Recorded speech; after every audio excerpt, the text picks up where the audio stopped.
Chair now recognizes Ms. Mace from South Carolina. Thank you, Mr. Chairman, and good morning, gentlemen. Thank you for being here today. Governor Walz and Attorney General Ellison, you have presided over one of the worst government fraud scandals in American history. This was money intended to feed hungry children, help kids with autism, provide food and shelter and health care to the needy, and more. You both allowed billions in these American taxpayer dollars to be pillaged and plundered by Somali pirates. You knew this was happening, you chose to do nothing about it, and in some cases, you even enabled it. Attorney General Ellison, you even profited from this fraud by taking campaign donations from these Somalians after pledging to help quash the investigation into them. I find your behavior despicable. My questions this morning, my first go to Governor Walz, and I hope you learned some lessons from your last hearing with me on the Oversight Committee. Have you learned anything since then? I did, that if I didn't speak up, 2 of my people would be dead, Congresswoman, and I warned you. Okay, Governor Walz, what is a woman? Have you learned that lesson? Do you know what a woman is? I'm the governor of Minnesota, Congresswoman. You know what a woman I'm not here to be your prop for your obsession. So if you can't define what a woman is, you certainly can't define what fraud is. If you can't even define what a woman is, you can't define fraud. How much money was spent on autism in Minnesota in 2017, Governor? I don't have those numbers in front of me, Congresswoman. Did you prepare for this hearing today?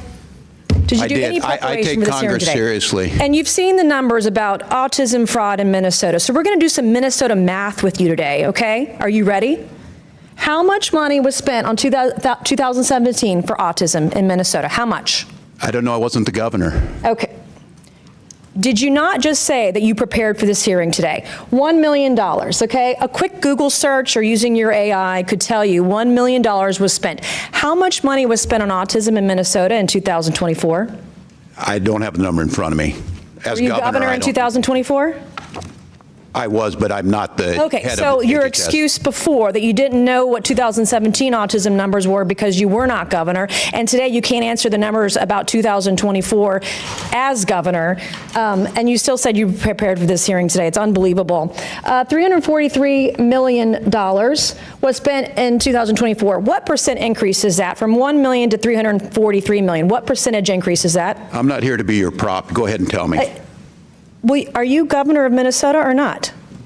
Yes, I am. I'm not. Well, I'm when not I'm a prop governor of for a South member of Carolina, Congress. you can sure as hell bet that I'm going to know the math. The math is 34,200% increase, an increase of 343 times what it was in this time period. Do you know the number of children in Minnesota?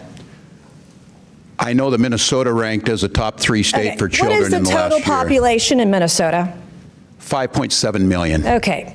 What is the total population of children in Minnesota? I don't have the number in front of me right now. Are you governor of Minnesota? I know 400,000 were cut out of health care last week by the actions you made. Are you governor of Minnesota?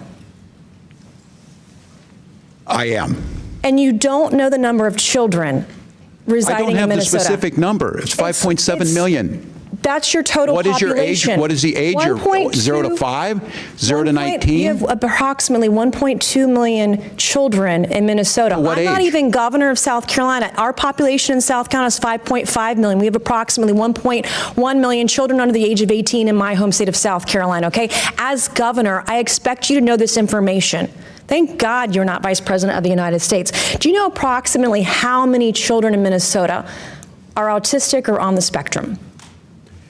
No, I don't have that number. Okay, well, if you take the CDC's roughly 1 in 36 kids are on the spectrum, we're talking about approximately 33,000 kids. In South Carolina, it's about 31,000 or so. What is, do you know what this is per child, spending-wise, in the fraud for autistic kids in Minnesota? Again, I'm not here to be your prop. Go ahead and tell us. Is doing Minnesota math a prop? This is math. We're talking about fraud. Minnesota ranks at the top. Where does South Carolina rank? We're talking about money. Where does South Carolina children rank on healthiness? These are my questions for you. It doesn't go the other way around unless we're debating on the debate stage. And we're not. If you're asking questions about being governor, it does. I'm asking you questions about being governor of Minnesota, which you can't answer. This is basic math. And you can't even answer. Do you even care about kids in Minnesota? They rank near the top in every category. My children are fed. My children are housed. My children have health care. Getting the services they need in Minnesota. My children have the best schools. No, you don't. Mr. Chairman, I yield back. Mr. Chairman. Gentlelady yields back. Mr. Chairman. Ms. Mulbert? Yes. Mr. Chairman. Oh, Mr. Mace. May I make my two motions? Proceed. Okay, thank you. Mr. Chairman, I move that the committee issue a subpoena to the Honorable Pamela Jo Bondi to appear before the committee for a deposition regarding the department's handling of the investigation to Jeffrey Epstein and his associates and compliance with the Epstein Files Transparency Act. A motion has been made. The committee will hold this motion in abeyance until the end of today's hearing. The committee will now proceed with today's hearing. Mr. Chairman, I move that the committee issue a subpoena to the Office of Congressional Workplace Rights for the awards and settlements paid pursuant to Section 415 of the Congressional Accountability Act prior to December 12, 2018, with only redactions allowable for the personally identifiable information of victims, alleged victims, and witnesses. Thank you, ma'am. A motion has been made. The committee will hold this motion in abeyance until the end of today's